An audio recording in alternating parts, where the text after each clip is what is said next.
Hello student, कैसे हैं आप लोग। आशा करती हूँ कि पिछला आप लोग को लेसन जो हमने पढ़ाया था आय व्यय और बचत, ये समझ में आया होगा। इसमें हमने आप लोग को पढ़ाया था आय और व्यय। आय क्या है और व्यय क्या है। आज हम आप लोग को बताएंगे बचत किसे कहते हैं। अब आप बताइए बचत क्या है। देखो, पारिवारिक आय में से परिवार की वर्तमान आवश्यकताओं की पूर्ति के लिए व्यय करने के उपरांत जो हम धनराशि बचा लेते हैं उसे हम क्या कहते हैं, बचत कहते हैं। सिंपल रूप में आप ये जानिए कि आय में से व्यय करने के पश्चात जो हम धनराशि बचा लेते हैं उसे हम क्या कहते हैं, बचत कहते हैं। अब देखो, बचत जो है वो दो प्रकार के होते हैं। एक होता है ऐच्छिक बचत, एक होता है अनिवार्य बचत। ऐच्छिक बचत व्यक्ति अपने इच्छा अनुसार करता है। हम अपने आय में से जितना पैसा बचा सकते हैं उतना बचाते हैं। दूसरा होता है अनिवार्य बचत। ये जो है अनिवार्य बचत जो होती है वह सरकार द्वारा अपने कर्मचारियों के वेतन में से कटौती करके कराई जाती है। ये अनिवार्य बचत के रूप में आता है। ये क्या होता है, अनिवार्य बचत कहलाती है। ये समझ में आ गया कि बचत दो प्रकार के होते हैं, एक अनिवार्य बचत और दूसरा जो है वह ऐच्छिक बचत। अनिवार्य बचत हर कर्मचारी आपके जहाँ वो काम करता है वहाँ पे उसके वेतन में से अनिवार्य रूप से उसको काट लिया जाता है। और ऐच्छिक बचत जो अपने आय में से हम जो पैसों को बचा लेते हैं वह जो है ऐच्छिक बचत कहलाता है। देखो, बचत समझना जरूरी है कि बचत कैसे की जाए। लोग बचत जो है दो प्रकार से करते हैं, एक तो धन का संचय करके और दूसरा बचत के माध्यम से। अब देखो, संचय करना, धन का संचय करना क्या है। देखो, हमारे पास 100 रुपये अगर बचता है, हम उस 100 रुपये को उठा के बक्से में रख लेते हैं, कहीं रख लेते हैं। वो 100 रुपये 10 साल के बाद भी हमें वो 100 का नोट 100 के नोट के रूप में ही सामने रहेगा। लेकिन बचत के माध्यम से जब हम पैसा करेंगे बैंक में, डाकघर में या कहीं और भी उस 100 रुपये को जमा करेंगे तो 10 साल के बाद हो सकता है हमारा पैसा डबल हो जाए, 100 के बजाय वो क्या हो जाए, 200 हो जाए। तो इसको कहते हैं समय के साथ हमारा पैसा बढ़े, वह बचत कहलाता है। और जो पैसा हम बक्से में कहीं ऐसे उठा के रख देते हैं वह धन का संचय करना कहलाता है। उस पैसे से मेरा कोई फायदा नहीं होता है कि पैसा हम को ऐसे उठा के रख दें। पैसे से पैसा बढ़ता है, वह बचत कहलाता है। अब देखो, बचत क्यों की जाती है, बचत करने की क्यों आवश्यकता पड़ती है। देखो, बचत करने की आवश्यकता होती है, आकस्मिक संकट से बचने के लिए। अचानक कोई ज़रूरत पड़ जाए, कोई दुर्घटना हो जाए तो बचत किया हुआ पैसा ही हमें काम आता है। समझ में आया। दूसरा, भविष्य की आवश्यकताओं के लिए। हमारा घर में अगर मेरा बेटा है, आगे उसे पढ़ाई करनी है कि अगर लड़की है तो उसकी शादी करनी है, मकान नहीं है तो आगे भविष्य में हमको मकान बनवाना है। तो ये सब चीज़ों के लिए अगर हम पहले से पैसा बचा के नहीं रखेंगे तो काम कैसे चलेगा। तो इसलिए हमें बचत करने की आवश्यकता होती है। कभी आकस्मिक घटना घट जाए, आय की कमी हो जाए। अब इसी में देखो, कोरोना लॉकडाउन जब से लगा है तब से बहुत लोग को वेतन नहीं मिल रहा है, मजदूर को। तो अगर वो पैसा बचा के रखे होंगे तो कुछ दिन तक उनका काम चलेगा, और अगर पैसा नहीं बचाए होंगे तो स्थिति जो है डमाडोल हो गई होगी। कोई सोचा था इस तरह से 2-2, 3-3 महीने लोगों को पैसे नहीं मिलेंगे, तो आदमी अपने भविष्य के आकस्मिक पैसे की कभी कमी हो जाए तो ये जो पैसे जो हमारे बचाए हुए रहते हैं वो काम आते हैं। वृद्धावस्था के लिए, जब हम बूढ़े हो जाएंगे, जब काम करने लायक नहीं रहेंगे तो वही बचा हुआ पैसा हमारे काम आता है।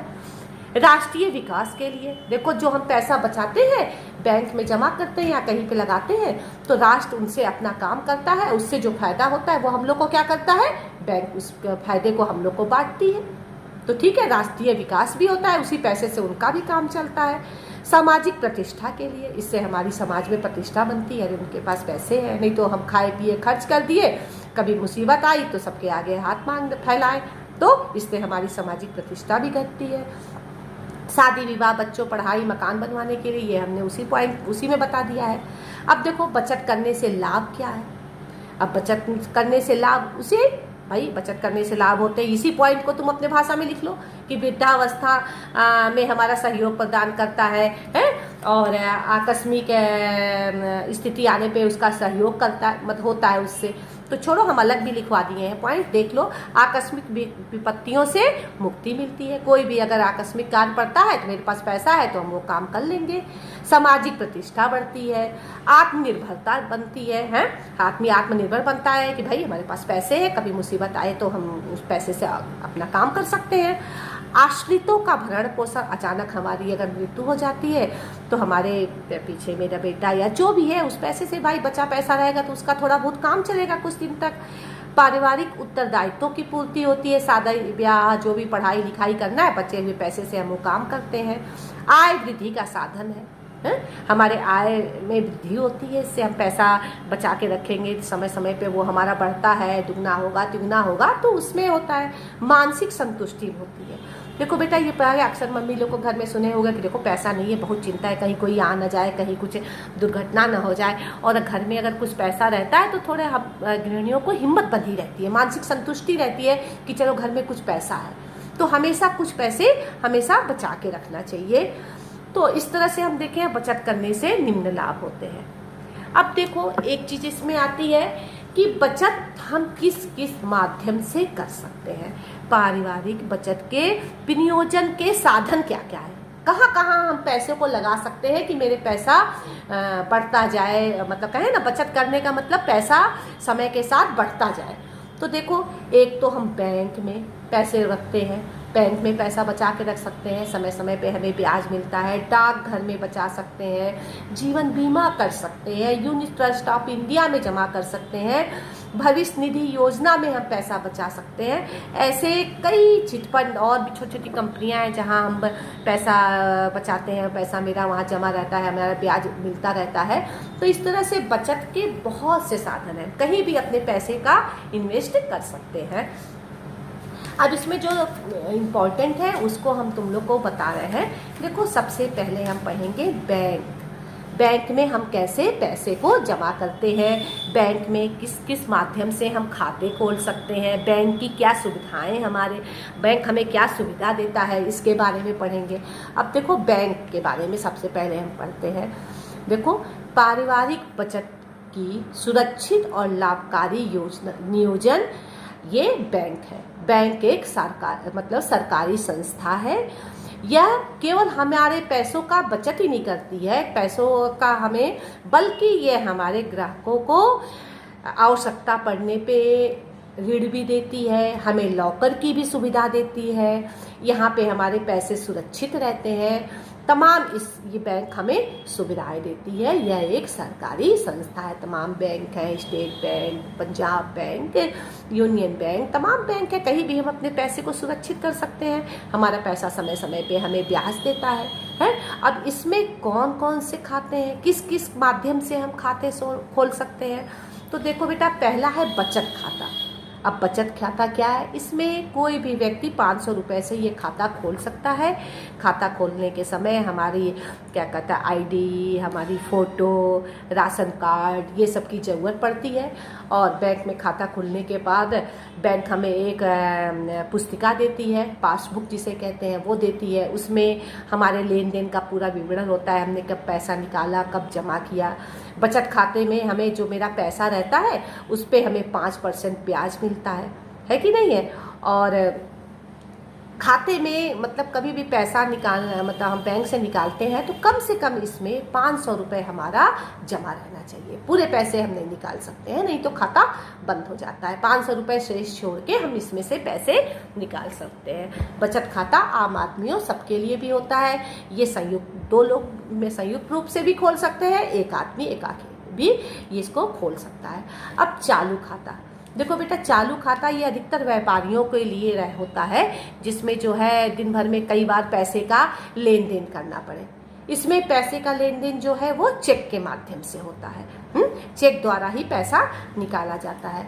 इस खाते पे बैंक हमको कोई भी ब्याज नहीं देती है। इस जमा राशि पे बैंक हमको ब्याज नहीं देती है। मेरा पैसा वहाँ सुरक्षित रहता है, उससे हम दिन भर में जितनी बार चाहे लेन देन कर सकते हैं। सावधि जमा खाता।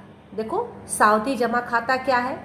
देखो, एक निश्चित धनराशि जैसे कोई भी निश्चित धनराशि जो है हम एक निश्चित अवधि के लिए, साल, 2 साल, 3 साल, 4 साल, 10 साल के लिए हम अपने पैसे को जमा करते हैं। और बैंक जो है जैसा उस समय 7 पॉइंट कुछ, 6 पॉइंट कुछ, जितना ब्याज उसका चलता रहेगा उस समय निश्चित होगा, उस पे ब्याज लगा करके निश्चित अवधि में हमें जितने दिन के लिए हम उस पैसे को जमा करते हैं, साल भर के लिए, 2 साल के पश्चात हमको उतना ब्याज लगा करके हमको दे देती है। समझे? सावधि जमा खाता क्या है?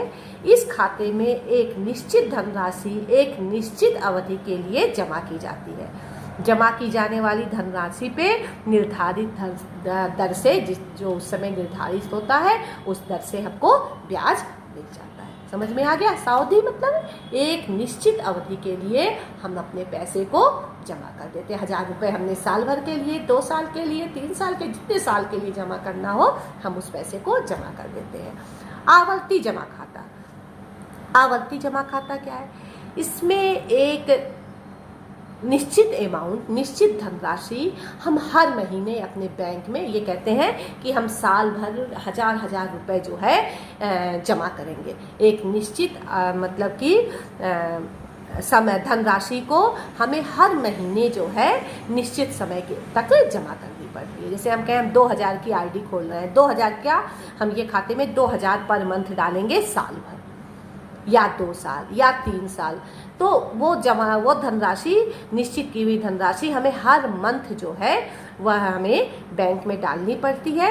और अवधि पूरी होने पे, समय पूरा होने पर वह हमें ब्याज सहित मिल जाता है। समझ में आ गया?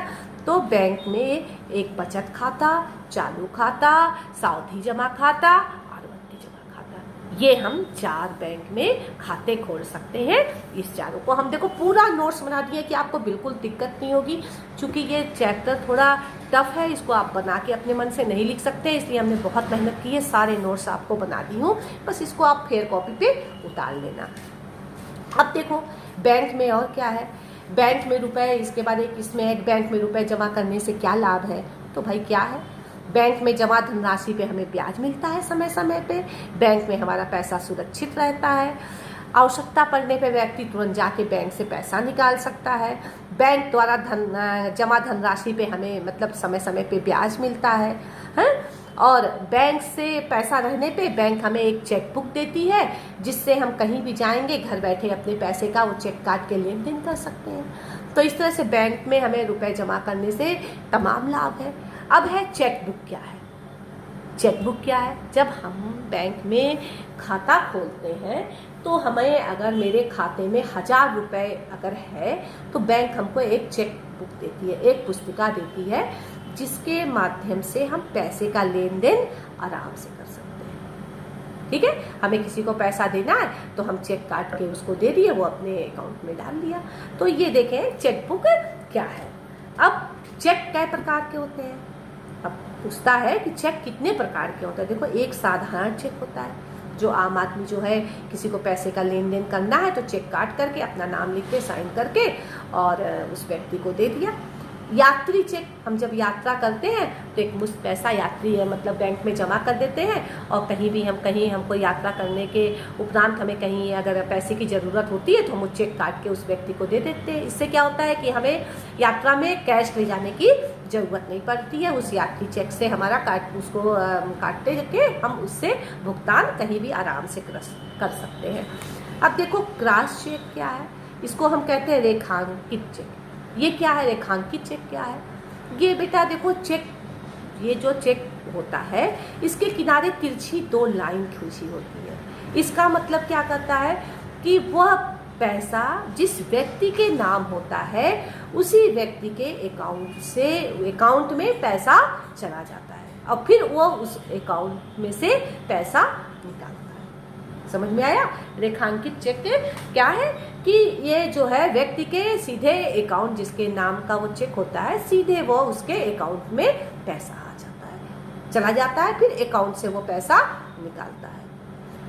चौथा होता है उपहार चेक। उपहार चेक तमाम अवसरों पे लोग उपहार के रूप में हमें 50 रुपये, 100 रुपये, मतलब कि 1000 रुपये, 5000 रुपये वो हमें गिफ्ट के रूप में हमें चेक दे देते हैं, वो हम अपने अकाउंट में डाल के उस पैसे का भुगतान कर सकते हैं। अब देखो डाकघर, थोड़ा वीडियो लंबा हो जाएगा लेकिन हम सोच रहे हैं कि ये तुम लोग का थोड़ा सा बड़ा चैप्टर है तो पढ़ लेते हैं। अब देखो डाकघर क्या है। डाकघर भी एक सरकारी संस्था है, ये भी एक विश्वसनीय और सरकारी संस्था है। जहाँ जिस क्षेत्रों में बैंक की सुविधा नहीं होती है, सरकारों ने वहाँ पे डाकघर खोल दिए हैं जहाँ पे लोग पैसा आराम से जमा कर सके। बैंक के माध्यम से इसमें बैंक की तरह से इसमें भी ब्याज मिलता है, इसमें भी तमाम तरह से हम खाता खोल सकते हैं, है कि नहीं है।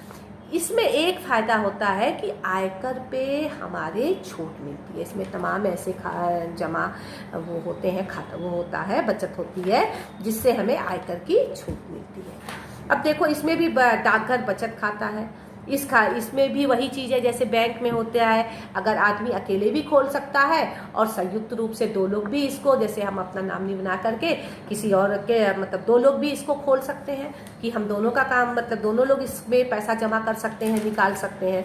इसमें भी हमें समय समय पे ब्याज मिलती है और अकाउंट खोलने के बाद वहाँ से वही पासबुक के रूप में एक पुस्तिका मिलती है जिसमें हमने कब पैसा निकाला, कब जमा किया, इसका विवरण होता है। जब भी हमें बैंक जाना होता है पैसा निकालने या जमा करने तो इस पासबुक का होना अनिवार्य होता है। डाकघर में सावधि जमा खाता, ये क्या है, उसी तरह से सावधि जमा खाता ये भी है कि एक निश्चित अवधि के लिए धनराशि को जमा किया जाता है। ये जमा राशि 200 रुपये से अधिकतम की कोई सीमा नहीं है। 200 रुपये से लेके अधिकतम कितने भी पैसे हम जमा कर सकते हैं। इसमें निर्धारित समय पे हमें तिमाही ब्याज लगता है और तिमाही ब्याज लग करके हमें ये पैसा मिलता है। और इस खाते में से जैसे मेरा अगर कहीं पे ये जमा खाता है, सावधि जमा खाता हम किए हुए हैं तो उसके बल पे हम लोन भी ले सकते हैं, ऋण भी ले सकते हैं। हमको डाकघर उसमें ऋण की भी सुविधा देता है। 5 वर्षीय डाकघर आवर्ती जमा खाता, इसमें क्या होता है, इसमें ₹10 से प्रतिमाह या ₹5 का गुणा करके गुणनखल में इस खाता को खोला जाता है। इसमें भी अधिकतम धनराशि की कोई सीमा नहीं होती है। इसके अंतर्गत भी निर्धारित दर से हमको ब्याज मिलता है। ऐसे राष्ट्रीय बचत पत्र है, ये एक पत्र होता है जो सरकार ने लागू किया है। इसमें भी क्या कहलाता है, जैसा ब्याज लगा रहता है उस हिसाब से हमको पैसा मिल जाता है और इसमें जो है हमारे आयकर में नियमानुसार छूट दी जाती है। हमारे उसमें जो हम इसको आराम से लगा सकते हैं। वरिष्ठ नागरिक जमा योजना, ये क्या है, ये 60 वर्ष से ऊपर के व्यक्तियों के लिए होती है कि ये व्यक्ति जो है क्या कर रहा है, इसमें 15 लाख तक का रुपए इसमें जमा कर सकता है और इसमें 8.3 के हिसाब से, देखो रेट जो है ब्याज आगे पीछे होता रहता है, इस समय शायद 8.3 के हिसाब से ब्याज दिया जा रहा है, वह ब्याज मिलता है और तिमाही दर से इसमें ब्याज दर जो है लगती रहती है। जमा जो हमारी धनराशि होती है उसमें धन क्या पर तिमाही दर से ब्याज जो है वह लगता रहता है और होता रहता है। एक इसमें होता है संचयी का जमा खाता। अक्सर पूछता है संचयी का जमा खाता किसके लिए है, तो देखो बेटा ये स्कूली बच्चों के लिए होता है। इसमें होता क्या है कि स्कूल के टीचर्स जो होते हैं बच्चों से थोड़े थोड़े पैसे ले करके और वो जमा करते हैं, उसका हिसाब किताब वो अपने पास रखते हैं और उसको स्कूल का एक अलग अकाउंट बना के बच्चों का पैसा जमा कर देते हैं और जमा करने पे बच्चों को वो पैसा बच्चे निकाल सकते हैं। तो इससे क्या होता है कि बच्चों में पैसा जमा करने की बच्चों का कि बच्चे पैसा जमा करने की प्रवृत्ति आती है। बच्चे इसमें कि क्या पैसा जमा करेंगे तो मेरे पास पैसा बचेगा, है, तो इसलिए सरकार ने ये बच्चों का संचयी का जमा खाता शुरू किया है। इससे बच्चों को प्रोत्साहन मिलती है कि पैसा जमा करें, तो ये संचयी का जमा खाता डाकघर में बच्चों के लिए होती है। अब देखो बेटा, अब इसके बाद और हम कहाँ अपने हमारा बचत का और कौन से विनियोजन है और कहाँ हम पैसे लगा सकते हैं, तो देखो एक होता है जीवन बीमा निगम के माध्यम से। ये क्या होता है, LIC बेटा, LIC तुम लोग सुने होंगे, मम्मी पापा LIC जो है कि ये क्या करते हैं, व्यक्ति जो है अपने इच्छा अनुसार, अपने आयु के अनुसार, अपने क्षमता के अनुसार कुछ पैसों को जमा करता है। एजेंट आते हैं घर में फॉर्म भरा करके साल भर के लिए, अरे मतलब 20 साल के लिए, 40 साल के, जो एक समय होता है उससे जो है किस्त बांध देते हैं। मासिक किस्त भी इसमें बांध सकते हैं, त्रैमासिक किस्त, अर्धवार्षिक किस्त, सालाना किस्त। तो एजेंट आके वो पैसा ले लेता है और वो हमारे जमा हो जाता है। इसमें एक सुविधा होती है कि अगर इसमें जो हमारी धनराशि है, जो हम LIC चलाते हैं, त्रैमासिक, अर्धमासिक या वार्षिकी जो हम पैसा जमा करते हैं, अचानक जितने की भी धनराशि हम खोलें, 5 लाख, 10 लाख, 20 लाख, जितने की भी धनराशि खोलते हैं, तो अगर हमारी अचानक मृत्यु हो जाती है तो वो पैसा क्या होता है कि हमारे जो आश्रित होते हैं, जो हमारे जो हमारे आश्रित होते हैं, उनको वो पैसा पूरा का पूरा जो है वह क्या होता है, वह मिल जाता है। समझ में आया? और अगर हम जिंदा रहे तो पूरा जो हमारे पूरा, अगर हम जिंदा है तो जितना हमारा पैसा बनता है उस व्यक्ति को मिल जाता है, और पूरी होने पे उस व्यक्ति को दे दी जाती है बीमे की पूरी धनराशि। और अगर हम बीच में मर गए तो हमारा पूरा पैसा जितने का हमने LIC कराया है वो पूरा पैसा हमारे आश्रितों को मिल जाता है। इसका अधिकतर फायदा आश्रितों को होता है। यूनिट ट्रस्ट ऑफ इंडिया, ये भी एक विश्वसनीय संस्था है। इसके माध्यम से घर परिवार जो है क्या करता है, अपना पैसा जो है जमा करता है। ये इसके यूनिटों को हम बैंक से, डाकघर से और उनके एजेंट के माध्यम से जो है क्या करते हैं, ले सकते हैं, खरीद सकते हैं। इसका जो क्रय विक्रय होता है, इसका जो मूल्य जो होता है वो क्या होता है, घटता बढ़ता रहता है। कभी मार्केट में ऊंचा हो गया, कभी उसकी मार्केट नीची हो गई। हाँ, तो ट्रस्ट जो है इसमें क्या करता है, उद्योगों के होने वाले लाभ का 90% जो है वह क्रय करने वाले को देता है। तो ये भी एक अच्छी संस्था है, इसमें भी पैसा लगाते हैं लोग। पैसे हमारा बढ़े। भविष्य निधि योजना, ये क्या है? देखो, ये भविष्य निधि योजना अभी हम बताए हैं ना कि ये हमारे जो है सरकार ने ये संस्था कर्मचारी जो काम करते हैं, ऑफिस में हर जगह काम करते हैं, उनके लिए बनाई गई है। ये उनके वेतन का 10% कटौती करके अनिवार्य रूप से उनको उनके अपने मतलब कि डाल देते हैं, PF में डाल देते हैं। और समय जब पूरा होता है तो वो अमाउंट जो है मतलब उनके रिटायर होने के बाद, सेवानिवृत्त होने के बाद वो पैसा जो है व्यक्ति को मिल जाता है। और अगर हमें बीच में आवश्यकता पड़ गई तो भी हम उस पैसे को क्या करते हैं, निकाल सकते हैं। तो ये अनिवार्य रूप से ये जो हमारे मतलब कि कर्मचारी होते हैं ऑफिस में जहाँ भी काम करते हैं, अनिवार्य रूप से ये कटौती कर ली जाती है। समझ में आया? और भी छुटपुट फंड, छोटे मोटे फंड है, उनको आप किताब में है, उसको आप देख लीजिएगा। मेन जितने थे हमने इसको सब आपको पढ़ा लिया है। अब देखो बेटा, ये नोट्स तो काफ़ी लंबा चौड़ा हो गया है। हमने व्यय तक तुम लोग को दे दिया था और हमको बचत से तुम लोग को देना था कि बचत का अर्थ, बचत के लाभ, बचत के विनियोजन, और हमने पढ़ा बैंक में कैसे पैसे जमा कर सकते हैं, डाकघर में कैसे पैसे जमा कर सकते हैं, जीवन बीमा क्या है, भविष्य निधि योजना क्या है, यूनिट ट्रस्ट के माध्यम से हम कैसे पैसे बचा सकते हैं। ये सब हमने नोट्स बना दिया है, काफ़ी लंबा चौड़ा है, आपको घबराने की ज़रूरत नहीं है।